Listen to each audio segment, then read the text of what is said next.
My faith and my church is my life. My husband died when he was 51, and if it wasn't that I was able to turn to the church, I really don't know how I would have made it through at that young age. But I'll tell you right now, if it wasn't for the strict father I had, and if it wasn't for the religious teachings that I had in the school education, being on my own since I was 14 years old, I would have probably been in trouble. I've had teachers look at our family and say, you know, what keeps you so close?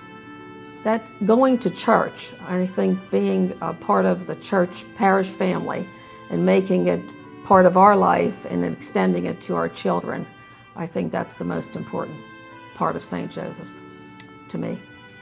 Well, I enjoy seeing my kids and my grandchildren participate in the services, and it makes me proud, very proud. Extremely proud. Everything I've done in the church, it just seems like everything I put forth, I get back tenfold. And it seems to me no matter what I do, I still don't do enough for the church. And I look around and there's people that seem like they even do more. So it's a very, very active church. We're still thought of as kind of an old parish, but if you look around, we're not. We still have a lot of the older people, a lot of the older traditions, and we keep that, but we're also very open to new things. I think it's so important for the older parishioners, and we should never forget our ethnic background. But I think it's also important that we embrace people who are coming in of other ethnic backgrounds and that we remember that. I had 2 people tell me the other night that if they had any other parish to join, they would come to St. Joseph. So I think that we're making a great impression on other people. Right now we have a vibrant, dynamic parish.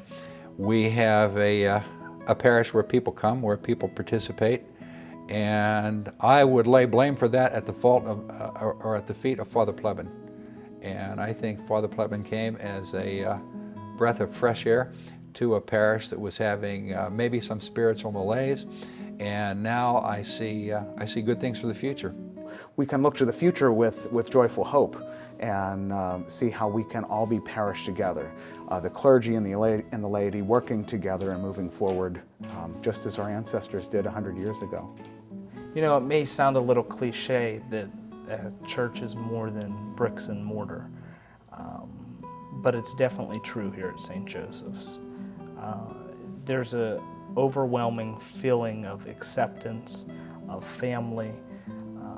You feel like you know the people here as if they were your distant cousins, you know, and you may see them more than your distant cousins.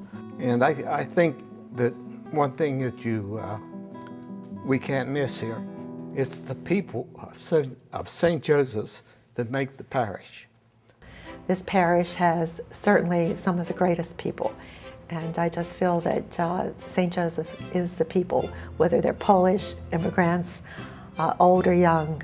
There's just a nice camaraderie here, and everybody works together to make this church the church that it is. With the priests have been wonderful, and there's a lot of warmth in our church. Also, all the families, they're always close and together. If you ask them to do anything, they'll do it. They're right there when they need you. When you come down the drive to this new church site, on a personal note, to see the trees that line the path, the pine trees. Those pine trees were planted in our backyard when I was just a young person. And my father, who's now deceased, looked ahead with hope to this new church site. So I guess as we congratulate the parish community, we look ahead to the next 100 years and think of how we can plan for the future, and congratulate Father Plebin, the parishioners, all of those who minister here, who try to convey that gospel message so well. We congratulate them and extend our prayers to them, and hopefully the next 100 years will be filled with an abundance of graces. I'm very happy to congratulate the people of St. Joseph's Church on their 100th anniversary, and also special congratulations to Father Plebin. He certainly is a blessing to this parish.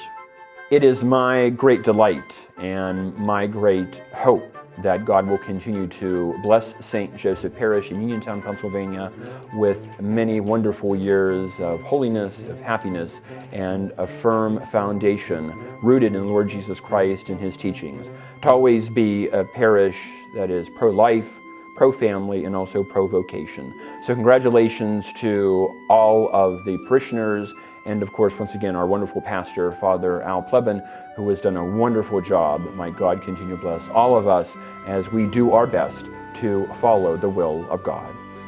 I congratulate the pastor and the people of St. Joseph's Parish. This has been a parish of deep faith over the years. It nurtured my faith and my vocation as a priest. St. Joseph Parish was blessed with good priests all the way through, and Father Plebin has certainly kept that tradition.